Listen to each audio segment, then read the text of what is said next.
Okay, great. My name is Gesnet Josue Perea. I am a member of the Afro-Latino, Afro-Latina Forum. The Afro-Latino Forum is a nonprofit organization that builds research and activist networks about Afro-Latinos in the U.S. I am also a co-founder of Afro-Colombia New York. Afro-Colombia New York is a nonprofit that seeks to disseminate information and educate the population about Afro-Colombians in Colombia and in the United States. Now, what's interesting, Afro-Colombia New York, most of the Afro-Colombians we've spoken to have been based in D.C., so it seems that Washington, D.C. is a strong concentration. Tell me what's unique about what's happening in New York in that organization. Well, we felt that there's a huge population of Colombians in New York. Colombians are actually the third or fourth largest immigrant population or sort of Latino population in New York. So what we felt that the people of African descent in Colombia weren't being highlighted in any of the festivities here. So we felt that it was very important to highlight these contributions of people of African descent in Colombia to the Colombian national identity in music and literature and all sorts of life. That's an interesting T-shirt you got there. Let's take a look at it. Yes, it just says Latino. Just a T-shirt I bought for, I forget the guys. It's theseshirts.com.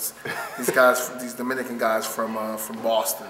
And they make a few sort of shirts, but they're socially conscious. Oh, okay. I thought that was an expression since it's also yellow, one of the colors from Colombia. Oh, it has no tie to Colombia. The shirt itself is just I just bought it. Okay, no problem. Yeah. So let's talk about the conference. This is groundbreaking, of course, for Afro-Latinos in the United States, biggest conference ever to date. Yeah. What is the significance of this conference to you? Well, for me personally, it's really kind of the highlight of some of the things that I've been working on. Ever since I've been working with the Forum and with Afro-Colombia New York, we try to focus on the stories of people of African descent who are Latino here. And I think it's sometimes difficult to get people why we do that. I think it's easy for us to get people to understand, let's talk about Afro-Colombians in Colombia, let's talk about Afro-Puerto Ricans in Puerto Rico. But sometimes it's different if we say, let's talk about Afro-Colombians here in the U.S. So I think it's a combination of a lot of work. I know it's not the ending of anything, it's really the beginning of a lot more work, but it really is a sort of a breakthrough that we were able to have such a good outcome and such great reviews about the conference that we're very excited. And it just really means to me that there are a lot of people starting to understand that there is a population within the Latino, that Latinos are not one kind of looking people, that we are a diverse group. And amongst that diverse group, we have black people who have specific needs, who also have specific similarities, relationships with other groups. And I think that's something that we feel that is starting to come to light now. Colombia is recognized as the third largest African diaspora in the Western Hemisphere. And we've often talked about the story of America as it relates to Puerto Ricans, Dominicans, several other Latino groups. But what about the story as it relates to Colombians or Afro-Colombians? Well, what story exactly? Well, okay, we're in New York. Yes. So the migration of Afro-Colombians to New York and how that community grew from that migration. Well, there's actually evidence, historical evidence, that Afro-Colombians have been in New York since the early times. There's one gentleman who was present in one of Arturo Schomburg's first meetings when they were organizing sort of the Puerto Rican Liberation Party, when he was part of that. He was an Afro-Colombian. Afro-Colombians have always been a part of the city. But we get lost when we discuss the Colombian diaspora, when we discuss the people who are Colombian. People never think of people who are black. They always think of people who, look more like Carlos Vives or look more like Shakira. But they're not really always thinking of people who look like the guys from Chalky Town who are black, and they're black. And for other people, they will look like African American. Joe Arroyo.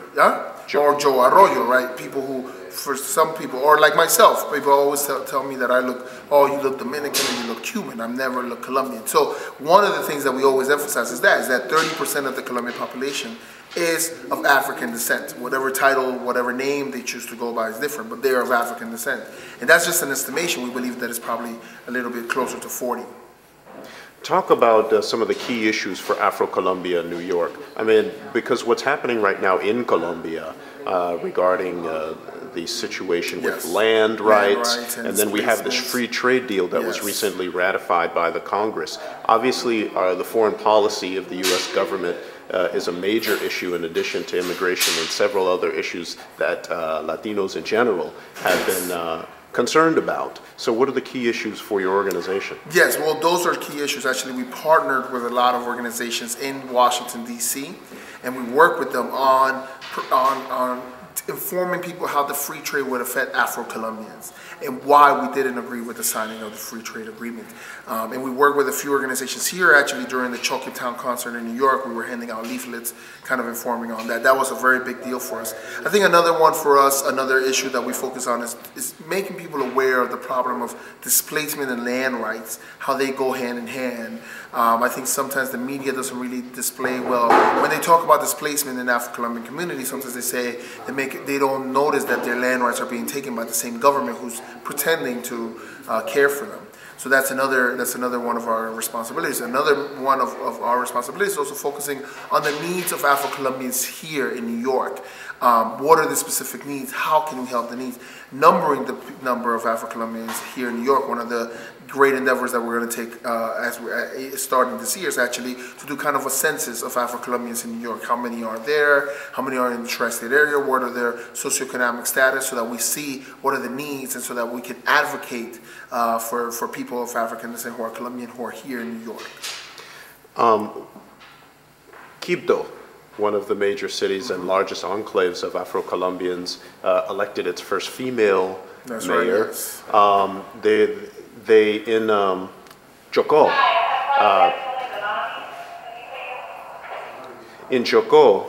the technological university also has ties with Howard University. Yes. in Washington, D.C. So we can see some of those current American connections. Talk about some of the activities that Afro-Colombians are doing in New York in relation to the country at home. Yes.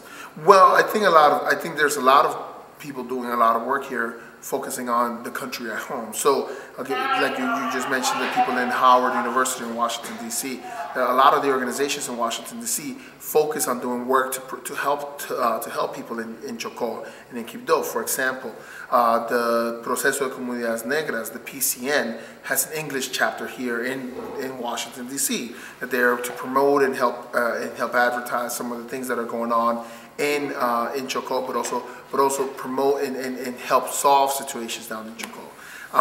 All the different leaders here who are in Washington or some of the people who are in New York, that our focus is also helping people who are in Chocó. So we work with Fund Desarrollo Afro and different groups in Colombia, La Corpidencu, Corporación of Identidad Cultural, to promote what they're doing in Colombia so that people are aware that this is not just something that's new, this is something that's been burgeoning in Colombia for a very long time.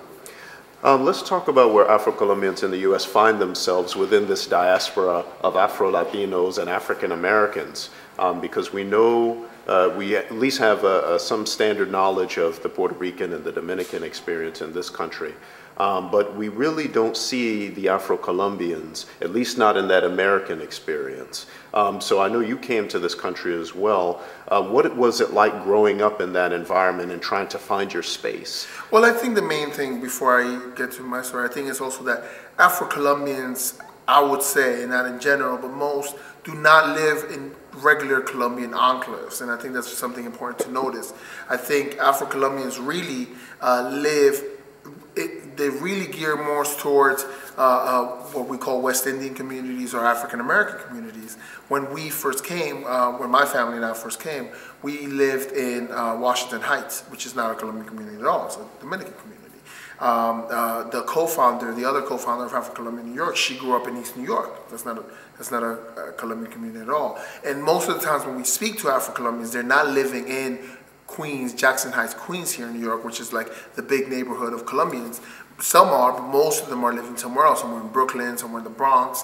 And I think it is going to take time to find our space. I think we don't necessarily want to differentiate ourselves and say we have specific needs that, Afro-Puerto Ricans don't have. No, I think we want to align ourselves and say, we want to first, number one, we want to establish that there's a diversity of people who are Colombian. Right? Not all Colombians look the same. We're not all, caramel skinned people, right? We're all different people, we have different needs. And I think that's really the main emphasis, that we want to emphasize that we have a diversity. And I think it's important because we like to say that only once people are allowed to be fully themselves and we're able to accept them as who they are, then they can contribute as much as we want them to society. So Afro-Colombians contribute a lot to society now, but only once people understand, you know, that just because a Colombian is black, that they're like, oh, well, you know, you could be from Belize, you know. There's not a problem with being from Belize. It's just, Colombians, Afro-Colombians are also very proud of being Colombian. And I think that's something that Colombians want to emphasize, that there's a diversity within Colombian people. Yeah, we're beginning to see, you mentioned Choquib Town a couple of times, and so that visibility, I guess celebrities always have a way of sort of showcasing or bringing out some of the cultural highlights of the community. Do you think that's a sign of perhaps a cultural movement within pop culture here in the United States? Well, I do. That's a very good question. Choquib Town also became prominent because their music is good, but also their lyrics are very socially conscious. So they're always talking about problems going on or things going on and ways to change things back where they're from in Chocó. They're from Quibdó as well. So yes, I do think that, of course, celebrities or people in the public sphere have an easier access to change that perspective, and I think they're slowly doing that. And I don't know how much is going to really change the music culture. I'm not really confident, because music culture has shown all the time that they'll take an artist who is very socially conscious and then just water them down to something that they would like to be very specific, very, you know, this is your box, this is where you stay. So I personally think that what they're doing is they are highlighting that Colombians are black. They're doing that forcefully because they're one of the most successful groups to ever come out of Colombia. What do I expect out of the music people? That's a different thing. I don't really think that it's going to change much. American music hasn't really changed much, and now that American people are listening to them more. They were recently nominated for a regular Grammy. I mean, people think that they won a Latin Grammy. They were nominated for an American or whatever Grammy, whatever they call it. And that is very important because their word is getting out there. And every time that people heard of them and that I told people about them, they say, oh, I didn't know they were Colombian because they're black. Mm-hmm. So they're helping with that. I don't know if I can expect the music system itself to change, but I know that they can help start changing some of the preconceived notions of what Colombia looks like. What is the message to those who don't know, who are listening for the first time, and want to explore how to get involved? Well, I think you can get involved. You can visit our websites, Afrolatinoforum.org, Afrolatinoforum.org, or AfroColombiaNY.org. You can sign up there for the newsletters and the different events that we do. We do a variety of events. We've partnered with people in Washington, and we've done events. We've never done the events in Washington, but we've co-promoted events in Washington. We do different events here. We're also looking to expand the way that we're working about promoting Afro-Colombians here in New York. And like I told you, the census of Afro-Colombians and kind of finding what the needs are is something that we're going to start undertaking. So if you're interested in that, you visit our website. You can contact us. There's a contact us link. Then you can get in touch with us there. And, you know, thank you very much for the opportunity. Thank you for doing it. Thank you. Appreciate it. That's it? That's it. All right. Okay. All right. Hold on, let me come a little closer. That's better.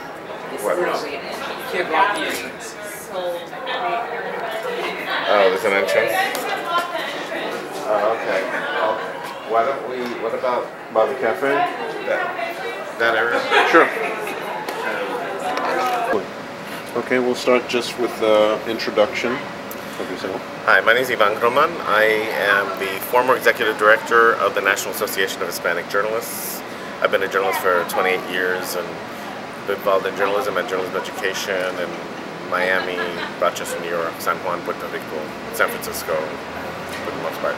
So what is, to you, what is the significance of this conference as a journalist and as somebody who's an Afro-Latin?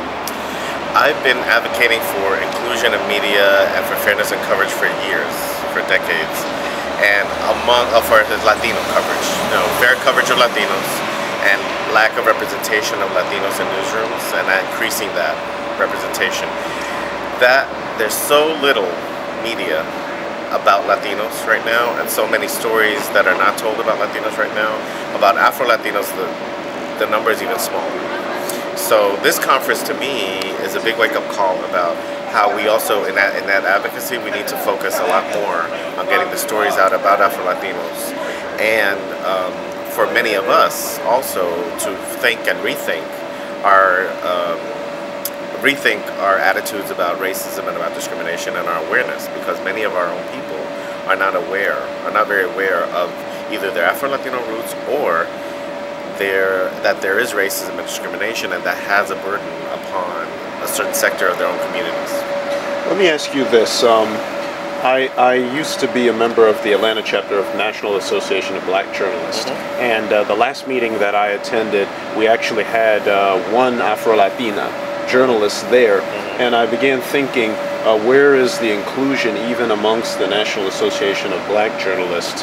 And not to slight them, but just from your standpoint, how do you feel about the inclusion of African Americans, of Afro-Latinos, and telling that side of the story as a part of the Black experience in the United States? I think that is definitely part of the story that Black journalists, meaning African American journalists, need to know more about. When I was in Rochester, I remember my first job in journalism in Rochester, New York. I belonged to the to the Rochester Association of Black Communicators, and there was no Latino journalist group there. I mean, there were very few of us there, period. So it gave me an entryway to feel like I belonged to something. I am Black, so I was a Black journalist, but I was different culturally, and that also helped me educate them about the fact that, yes, there are Black people in the U.S. This is back in 1983, so this is a long time ago when the awareness wasn't as high. So it helped me educate a lot of them. Hey, there are Black journalists who are not African American in this country, and they come with a whole different history and different perspectives that you need to know more about, and here I can teach you. Just like I'm learning about African American history. I'm from Puerto Rico, so learning about it, and I grew up in Puerto Rico. So African American history to me, something I had to learn more about. And I thought, well, given the amount of Black journalists in this country that are not African American, this is definitely an area that Black journalists can also learn more about. We have done sessions about this, kind of like the relationship between Black journalists and Latino journalists and Afro-Latinos and all of that at different conventions. This is the Rochester chapter? The Unity Conference, okay. Or at the NHJ Conference, the National Association of Hispanic Journalists Conference, we also did sessions about the differences among Latinos themselves, culturally and ethnically and racially, and what that meant. And at the Unity Convention next year in Las Vegas, I'm taking a lot of ideas from this conference because I'm planning on proposing several ideas that have to do with increasing awareness about Afro-Latinos and Afro-Latino issues and the bridge that they can be with other journalists of color. Do Afro-Latinos need their own media organizations? You know, I've been thinking about that since I got here, because I'm not sure that we do. First of all, there are not very many of us, but that doesn't mean there shouldn't be an association. At the same time, though, there could be a lot more attention paid within the National Association of Hispanic Journalists to Afro-Latino issues, because we do need to educate our own members about what's going on with us, right, and our own histories, and their histories too, and what it really means about racism and discrimination. Many of us know about discrimination. You know, when deal with immigration reform, for example, discrimination comes up, and a lot of other discrimination and racism come up within other contexts. And usually we don't think about it about ourselves. We think about it that it happens to other people, and we're in solidarity with that. It may happen to us, yeah, but directly we're not feeling with it unless it is within the context of what's happening with Latinos in general. There's enough there that we have to deal with, that we should be more aware of ourselves and make other people, including Latinos, aware of that. So I think, I'm not sure about a different organization right now. I think that definitely we need to pay attention within the Black Journalist Organization and Hispanic Journalist Organization more about Afro-Latinos and the awareness about their issues and about themselves and who they are, and more visibility for that. So that's kind of where I'm kind of leading right now. But I thought about that when I got to this conference. I'm thinking maybe we need to either start something, or maybe a working group, or just, you know, a group that is focused on increasing the awareness in those other groups and those other organizations, and see where it goes from there. Well, you know, the reason why I asked that is because there's several media outlets that I've had a chance to meet with, well, bloggers, and even people who have started publications. There's an African-American woman here, Lori Robinson. Yes, I know Lori very well. Okay, well, there you go. And then in Latin America, in Brazil, at one point in time, there was a black channel where in Sao Paulo, which I don't believe exists, but they partnered with the Black Family Channel where they were getting programming, and they were doing that for a while. And several of the Afro-Latinos here in the U.S. have started their own blogs, and of course many of the academics are writing books. So they're using social media, they're using all of these innovative methods to get their message out. Do we really need to go to the larger mainstream organizations in order to change our own image? I don't think we need to. I don't think we need to do that exclusively.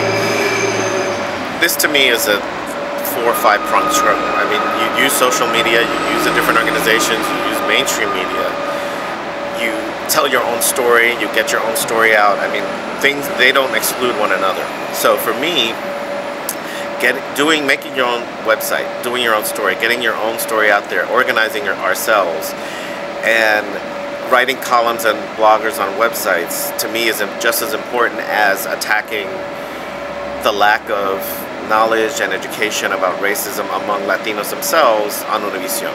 You know, that both things, I think, go hand in hand. Univision has the microphone, for example, the megaphone, that it really establishes a narrative and an image nationally about what Latinos are, in addition to mainstream media, of course. So I'm not singling out Univision, I'm singling out mainstream media in general, but we also, within our own media, have to do that. Because Spanish language media in this country is very pervasive in our communities, and it establishes a very specific image that does not look like us. And that's, I think, very important. So just as important as that, and that advocacy is important, the advocacy within NABJ is important, the advocacy of mainstream media and NBC is important, the advocacy of ourselves, telling our own stories ourselves, because we need to advocate to get more of our stories told and get more of ourselves in the newsrooms. Because I've been a journalist for 28 years, and I can count on 2 hands the number of Afro-Latino journalists I've ever met. And I know a lot of journalists in this country based on all the networking that I've done in the associations. So we're not talking about a big number, and we need to advocate to get those numbers up, and for those people, and for our people to be able to for their story to be valued enough so that they can be in newsrooms, and at the same time have the resources to tell their stories individually. So whether it's independent publishing, whether it's in established media, whether it's in other media, the struggle needs to happen on many fronts. You mentioned Spain, the power of Spanish language media. Do you see a place where the African American networks and publications entertain that idea, understanding the marketing power that is behind Spanish language media, if they become aware that there is a very large sector within the Hispanic population, Hispanic consumers, who prefer to consume their media in Spanish? So you're saying, I'm not quite getting your the answer. Afro-Latin, the sector of the Hispanic population that's consuming Spanish language media. You know, do you see a place where African American media can see an investment? Oh, you know, so this sector of the Hispanic population is black, but they also watch BET, or they also watch, you know, some of our, and they read our magazines, Ebony magazines, Essence magazine. You know, do you see a place where they see an investment in Spanish language media in order to cater to that sector? It really just depends on the audience that they have and who they're trying to reach, and how much of a market they can reach. You know, different media have very specific audiences or have a certain reach. So, you know, obviously a national audience is different than a regional audience or a local audience. So in a place, let's say if you had a lot of black Afro-Latinos, or a very black Caribbean city where there's a lot of population in that, I can see that marketing model might work a little bit more than in places where there's so few people. Now, that doesn't mean that they shouldn't and try to appeal to Afro-Latinos. I mean, they are. I mean, we've seen that black media, African American media, has done some outreach and some stories to Afro-Latinos. In terms of Spanish language media, that's a little bit different because communication is really, the language is the barrier there. So if they're trying to get to, I could see that the vast majority of Latinos consume their news, for example, in English. Right. Spanish language news is very important, but the majority of them can and do consume news in English. So if you're trying to reach that population and you have an English language publication, even if it's African American, that doesn't mean that you can't and should market to those. I know a lot of African American businesses that market to Latinos because that's who they are, right? They want to get them as customers. So the media can approach it the same way. And the coverage, to me, has to go hand in hand with the marketing. So if you're trying to talk to me, if you're an African American who's trying to talk, media who's trying to talk to me, you have to cover things that I care about. I'm Puerto Riqueño, I'm not African American. So African American, I'm interested in what's happening in the African community because of my experience growing up in New York. I have a lot of African American friends, etc., etc. But I'm interested in what's happening in the Latino community, in Puerto Rico. So if you can do that, then I'll talk to you, I'll pay attention to you. So, things are in a hierarchy, right, and priorities. So it just depends on what I'm most interested in.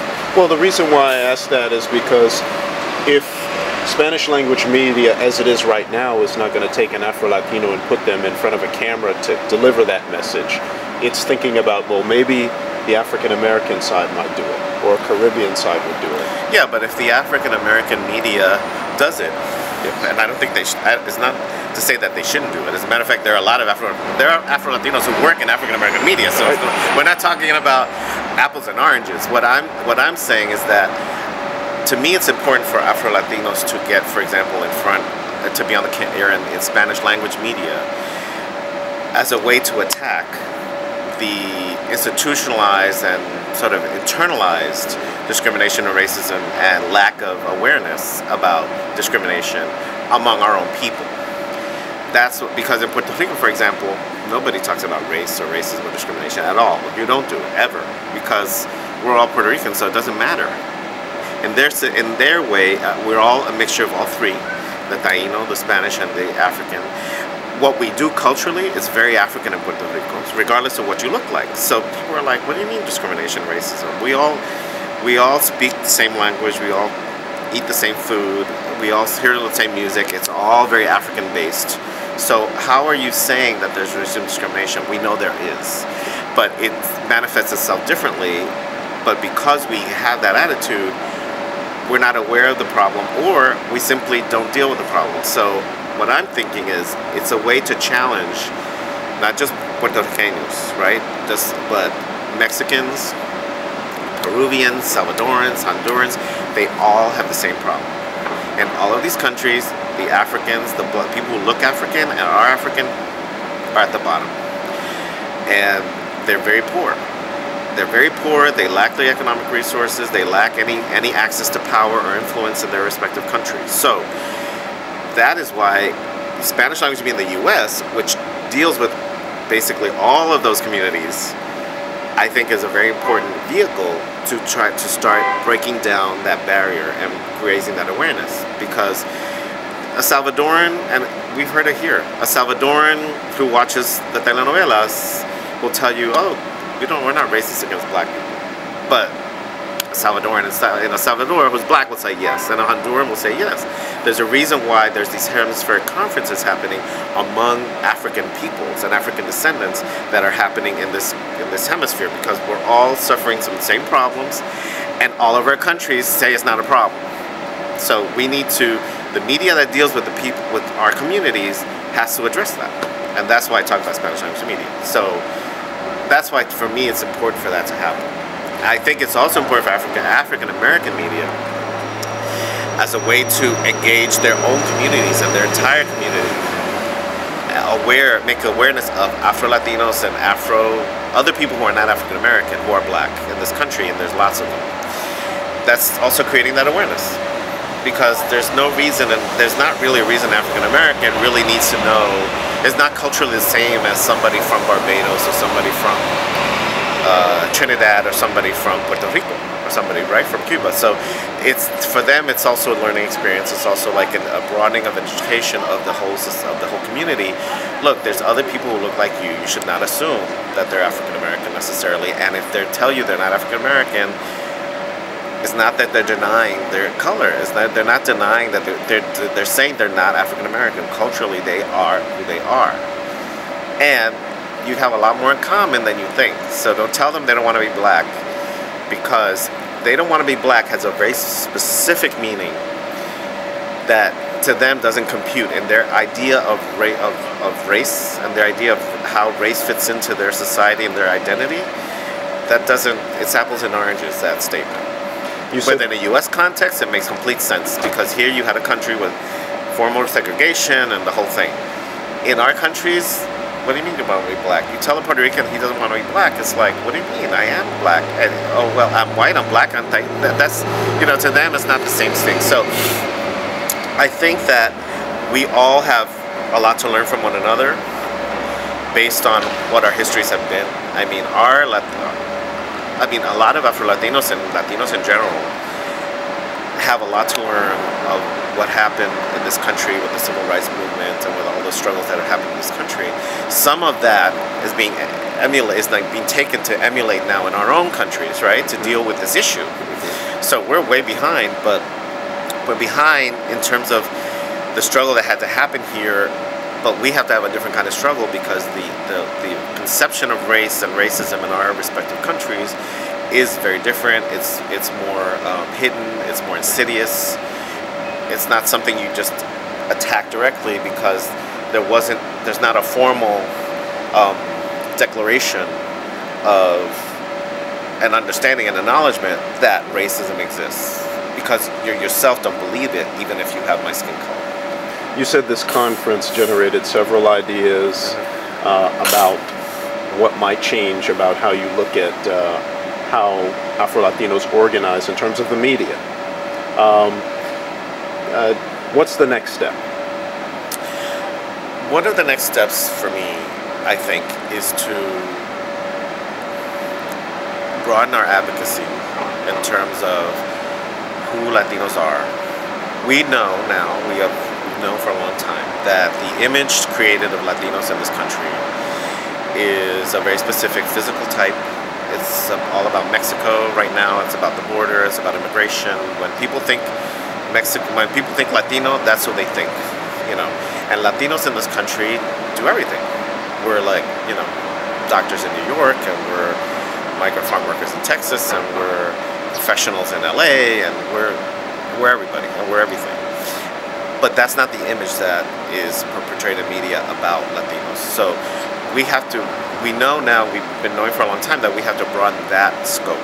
But now we have to make sure that we include and also highlight Afro-Latinos, because within our own consciousness, it's not there as it should be. The visibility is not there. So the next steps are to increase the visibility of Afro-Latinos in lots of different realms. And the way to increase visibility in this country is through media, whether it's social media, whether it's television, whether it's broadcast, different ways. So telling our story. So that to me is the first step. Another step a very important step has to do with education. And very important is how you need to stop it. No. We need to start with young kids and young children in creating this visibility and in creating this awareness and acceptance. And I'm not talking that's just about our own children, but I'm talking about, general. But for our own children, it's also very important. So I was listening to some of this conference, and I'm thinking to myself, well, we need more children's books, now interactive children's books, because now children's books are on iPads and everything else too, but we need more children's books to talk about our own realities and experiences. There's some out there, but there's not nearly enough that there should be. And the market for that is growing, given our different generations that are happening. So that for me is another step in terms of the education process. And for me, it's very, very important what they've done here with young people is very important, because that's really the future, and those are the people who can really, I think, incorporate. Those are going to be the people who are really going to protagonize the struggle of the future. So it's very important for them to incorporate that as part of their struggle and part of their own journey to understanding who they are, so that by nature it's part of the struggle. You have to fight for something, you have to believe in it first. And I believe what we need to do with our young people is we need to make them understand who they are, feel good about themselves, feel comfortable with themselves, feel comfortable feel comfortable being Afro-Latino in this society and what struggle that entails, so that they are prepared to do that. Those for me are the key next steps, is to deal with the young people, to deal with the media and visibility and image issues, and with our children. Well, we look forward to the next steps. Thank you very much. Thanks so much. I hope I answered your questions. Yeah, man, that was great.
Dominican Republic, we do have classes every Tuesday night en la Tea Theater 107 Suffolk Street. Le llamamos los Ancestral Tuesday. Pues vengan, que habrá un ancestro de ustedes por ahí bailando. De 7 a 10 a la Tea. También para las mujeres que viven en Washington High, hay un círculo de mujeres tamboreras en colaboración con Dominican Women's Development Center. And it's the third Saturday of every month. El próximo, el 19 de noviembre, de 3 a 6. Su donación sugerida de $5, pero si no lo dan, traigan un pastelito de lo de la abuelita de mariposa o un dulce de guayaba y se le deja pasar, no se preocupen. Indio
a Miriam, a Juan y toda la buena gente que siempre está luchando para que nosotros tengamos nuestros espacios, para planificar el futuro de nuestras comunidades.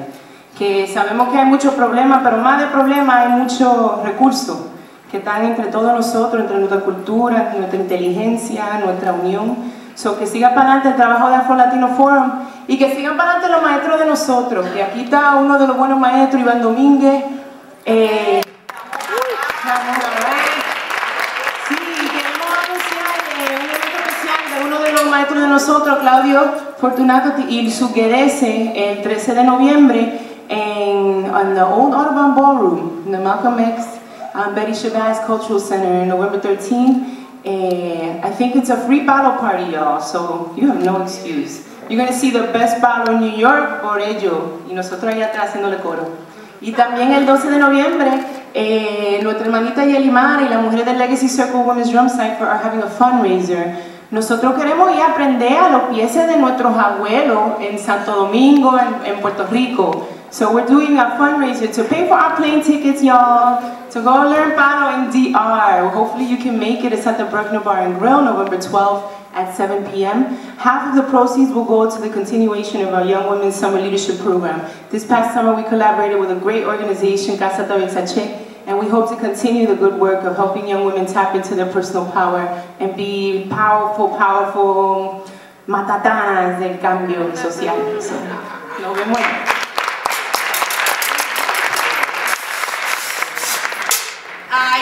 Recording now, and when you speak, just introduce yourself. I'm Nina Paulino, and I've been doing this type of work in the music, Dominican roots music, in New York for over 20 years.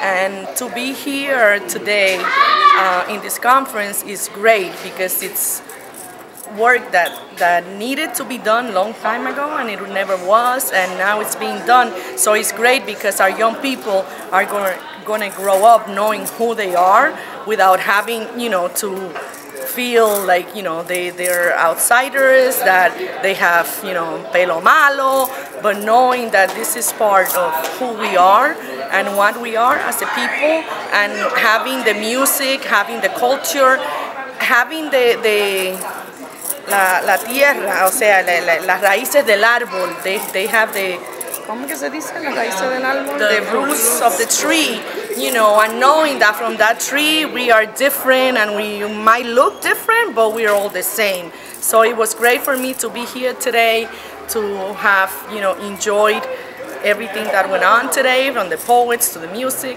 So it's great to the organizers. Un aplauso. Y more to come, y que sigan, not just here in New York, but everywhere. So, gracias. Hello, my name is Kyla Paulino. This is my mother, Nina Paulino, and she just spoke on the importance of the fact that this is happening now, work that has not happened. I would like to say that it was happening, that your generation began it, and that's why young people like myself are able to hang on to that, because this is not a movement that started today. It's intergenerational. When we play, we are also paying homage to our ancestors that also played this music. And yeah, my only desire is that this continues, the conferences like this continue as well, so that we can know that even though we are in a city, in a country that is not ours, that we are still relevant, that our roots are still relevant, that our history is important, that we have a voice, that we have culture, that we don't have to continue to search and seek and then assimilate, because we have what's ours and we can bring it, we can create it here. So I thank everyone in this conference. So hi, my name is Manuela Arciniegas, and I'm the director of the Legacy Circle, and I'm very privileged to be here with this group of powerful women, because we started this project precisely because women have a unique contribution to make to the culture. We are all educators, activists, organizers, artists, mothers, you name it. We're always holding as much as we can on our shoulders to bring up our community, and really we need a unique, special space for us to articulate our dreams, our desires, our critiques of our community, the wishes that we have for bringing it up, And so having a performance group, being the leader, sharing, singing, writing our own songs, this is really the movement that we're building, pushing women to the front to lead our communities. As Afro-Latinas from Puerto Rico and Dominican Republic, we believe that we have a common link, and it's Africa. And we're fierce warrior mamas. We're happy to be here. We believe in this conference, we believe in this work, and we hope one day to make it out to Atlanta. Hi, my name is Ines Mangual Cavasa, and I feel very honored to be here today. For so long, I didn't have the privilege that like Kyla had, where like being Afro, being black was something that was very celebrated. In our family, was something like, oh, pero tú no eres, well, we're different, well, we're not really, well, kind of, but here, let's just like tie your hair back, or maybe you shouldn't wear it like that, you look a little bit too African. And here today, I'm able to be like, yes, this is me, this is who I am, I'm proud of it, I'm glad, and I'm feeling very empowered. So I hope that this movement goes west. I would like to see it go west, move westward, coast to coast, sea to shining sea, pa'lante.